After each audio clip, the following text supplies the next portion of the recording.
মাসলাটা বলছি এই কারণে 152 জন সমন্বয়কের ভেতরে 108 জন বাংলাদেশ ইসলামী ছাত্র শিবিরের নেতা এবং পরীক্ষিত কর্মীরা আমাদের জালেম এবং অনেক মুনাফিক পর্যন্ত এবং অনেক আলেম আলিসালে পর্যন্ত এই বিষয়টা বলছে নাম যেহেতু দেখেছে ছাত্র শিবির এই জন্য তাদের সুকালি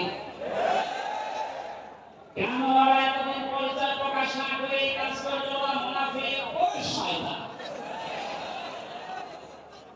যেখানে বিশ্বজিতের মতো হিন্দু সেই হাই পাইনা যেখানে পরিচয় দিয়ে আসবে সুতরাং সাকিব সাহেব এবং দেশের ফারাক ভাই সহ যারা পরিচয় গোপন করে এই সাহেবের বিদায়ের জন্য এই বিপ্লব হাতে দিয়ে দিয়েছে তাদেরকে প্রত্যেক থানায় জেলায় রাজধানীতে সংকট করা দরকার। তারা এটা এমনিতেই করে নাই, তারা হযরত আব্বাসের জীবন থেকে করেছে। সমাজের আব্বাস রাসূলের বিরুদ্ধে বদরের ময়দানে বিরুদ্ধে যুদ্ধ করার জন্য আব্বাসের কবরে গিয়েছিল, অথচ তিনি সময় মুসলমান। তার মানে পরিচয় গোপন করে বাস্তবতার নিরিখে স্থানকাল পাথরে দেখা একটা কৌশলের একটা হিকমত জীবনে কোরআনই পড়ে নাই, হাদিস পড়ে নাই, ও কত বলেছে যে এ হচ্ছে মুনাফিক।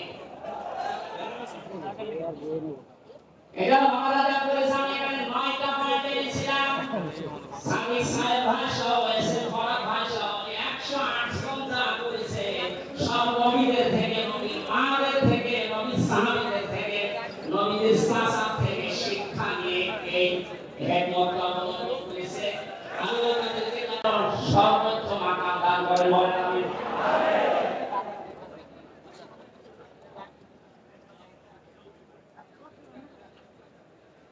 বেয়াদবি করলে যে মানুষের জীবন ধ্বংস হয়ে যায় রাসূলের সাথে তার প্রমাণ পেয়েছি নবীদের চাচা আবু লাহাবের জীবন থেকে।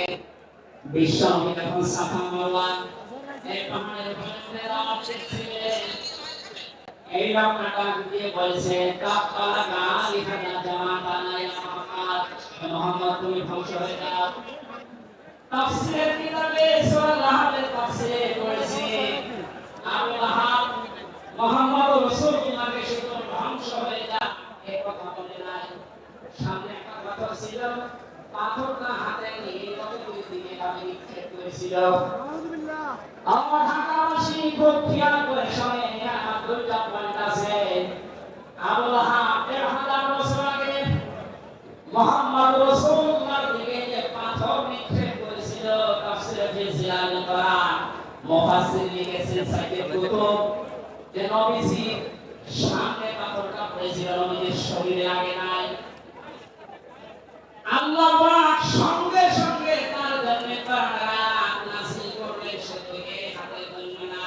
তাব্বাত ইয়াদা আবি লাহাবিন ওয়া তাব, ইয়াদানে ছিল শব্দটা ইয়াদানি মুসলমান লাগিয়েছেন, অথচ আবু লাহাব পাথর নিক্ষেপ করেছিল কয় হাত দিয়ে? আরো জোরে আরেকবার বলে আল্লাহ তার দুই হাত ধ্বংস করে দিলেন। জবাব দিয়েছে মুফাসসির এইভাবে আবু লাহাব যতইভাবে পাথর নিক্ষেপ করেছিল এক হাত দিয়ে কিন্তু তার বাম হাতে নড়াচড়া করে সাপোর্ট দিয়েছিল। আপনি যদি এখান থেকে একটা কোন কিছু নিক্ষেপ করেন এভাবে এই হাত দিয়ে শুধু কাজ হবে না, এই হাত নড়াচড়া করে সাপোর্ট দেবে। আল্লাহ এই কাজ সহ্য করেন নাই। নবীজির বিরুদ্ধে যারা অবস্থান নিয়েছে যে যতটুকু তার সাথে যারা সাহায্য ছিল সহযোগিতা ছিল আল্লাহ তাদেরকে ধ্বংস করে দিয়েছে। এই 15.5 বছরে আল্লাহ নবীর আদর্শকে তার শিক্ষাকে শিক্ষা ব্যবস্থা থেকে ডাইরেক্ট ডান হাতের মতো অনেকে বাম হাতের মতো বিসঙ্গতা দিয়ে নাড়াচাড়া করে উঠিয়ে ফেলেছিলেন।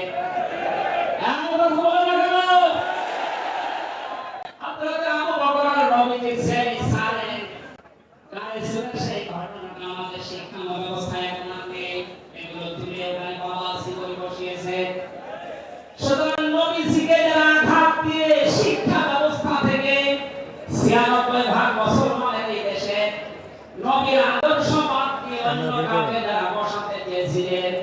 যারা দায়িত্ব গ্রহণ করেছিলেন, যে কোনো মহল্লা আমাদের দায়িত্ব ছিল, আইডি কার্ড জায়গা পড়েন। যারা পেছন দরজা দিয়ে নাড়াচাড়া দিয়েছে, উপদেষ্টা মণ্ডলের ভেতরে দুইজন আছে, তারা সমকামিতা প্রমোট করছে, আমরা শুনতে পাচ্ছি।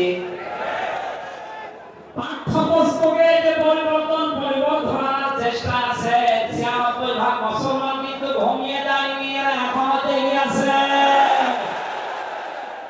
আমাদের জামাত কুষ্টিয়ায় সেদিন ঘোষণা দিয়েছে, দেশের মুসলমানের এখন আর 5 তারিখের আগের মতো ঘুমিয়ে নেই, সব সজাগ আছি আমরা।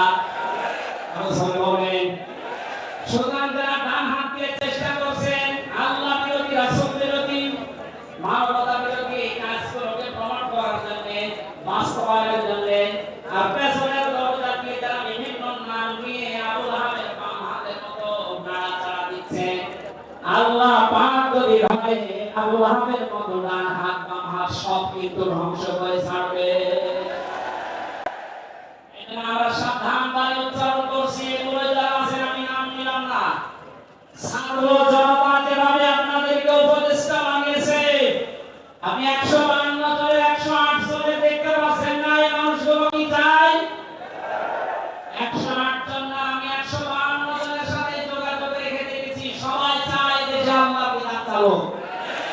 এই রমজান মাসে রাসূলের চরিত্র যেভাবে শরীয়তটা যেন বাস্তবে দেখতে পায়, সেটা চালু হোক। 53 বছর তো দেখলে বাবা চালিয়েছিল, খুব ভিক্ষে করেছে অনেকে, আমি দেখি না, আমাদের 30 বছর স্বামী চালিয়েছিল অনেকে, অনেকে চাষা চালিয়েছে 9 বছর, ভাবি চালিয়েছে, এমনকি বউ চালিয়েছে, এটা তো দেখলাম। এখন শুধুমাত্র কোরআন দিয়ে চললে এবং আদর্শ দিয়ে চললে দেশটা কেমন দেখা যায় এটা আপনারা দেখতে চান না? সামনে আমার জীবনের সবচাইতে বড় শখ, আকাঙ্ক্ষা, তামান্না এটা, জন্ম চোখে যেন আমি আমাকে দেখায় যে 56,000 বর্গ মাইল তার কালামকে চলছে। যে কেমন দেখা যায়, মিনি জান্নাত হয়ে যাবে, আপনি বিশ্বাস করেন না, মিনি জান্নাত হয়ে যাবে। অনেকে এখন পর্যন্ত শ্বশুর ভয় দেখাচ্ছে, আমি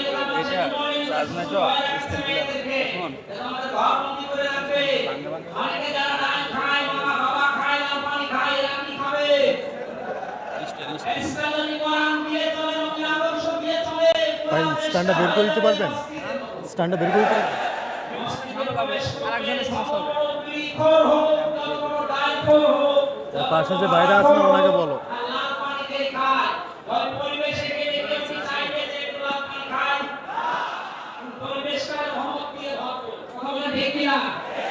এজন্য মসজিদে প্রবেশ করতে হলে আল্লাহর রহমত আমরা কামনা করি। আল্লাহুম্মা আফতাহলি আবওয়াব রহমতি, তোমরা জায়গাটায় রহমত দিয়ে ভরপুর। আল্লাহর কোরআনের বিধান সেখানে চলে, এজন্য পুরো জায়গাটা রহমত দিয়ে ভরপুর। এই দেশটায় যদি আল্লাহর বিধান চালু হয়, রাসূলের আদর্শ চালু করতে পারি আমরা, পুরো দেশটা হয়ে যাবে মসজিদের মতো। তখন আর লাল পানি খেতে, বিড়ি খেতে আমার মনে চাইবে না। আপনি জান্নাতি হয়ে বলা যেতে পারবে, এই গ্যারান্টি আমার নাই। সুতরাং আমরা রাসূলের সাথে